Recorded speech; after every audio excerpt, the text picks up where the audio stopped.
காலையில் அவசர அவசரமாக பரபரப்பில் சமைக்கும் போது இந்த மாதிரிலாம் வந்து சம்பவம் நடந்துச்சுன்னா என்னத்த சொல்ல ஒன்றும் தெரியல. விசிலுக்குள்ளே போய் சாப்பாடு மாட்டிக்கிட்டு பொங்கி இந்த மாதிரி கன்றாவித்தனமாக ஆயிடுச்சு என்னோட கேஸை கூட க்ளீன் பண்ணலாம் போல. ஆனால் இந்த விசிலை எந்த ஜென்மத்தில் க்ளீன் பண்ண போகிறேன்னு தெரியல.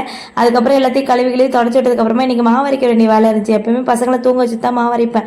ஆனால் தூங்கும் போது இந்த சத்தம் கேட்டு சின்ன வாண்டு முழிச்சிருன்னு சொல்லிட்டு இன்றைக்கி அவங்கள வச்சுக்கிட்டே தான் மாவு அரைச்சிட்டு இருந்தேன்.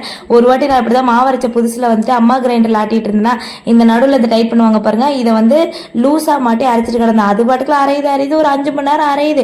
நானும் என் வீட்டுக்கிட்ட ஃபோன் பண்ணி எங்க அரைய மாட்டேன்னு சொல்லி ஃபோன் பண்ணி கேட்டுட்டு இருந்தேன். கடைசியில் நைட்டு ஆஃபீஸ் முடிஞ்சு வந்ததுக்கப்புறமா பார்க்குறாங்க, இதை நீ டைட் பண்ணாமல் அரைச்சின்னா 5 மணி நேரம் இல்லை 5 வருஷம் ஆனாலும் நீ மாவு அரைச்சிட்டே தான் இருக்கணும் அப்படின்னு சொன்னாங்க.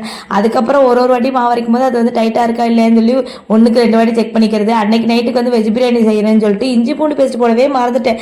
என்னடா இது மண்டமல இருக்க கொண்டைய மறந்த மாதிரி திருப்பி கடைசியில் அதை வதக்கி அரைச்சி ஊற்றிட்டு கிடந்தேன். டேஸ்ட் என்னமோ சுமாராக தான் இருந்துச்சு. இன்னைக்கு மத்தியானம் 3 மணிக்கு லாங் வீடியோ வரை செக் பண்ணி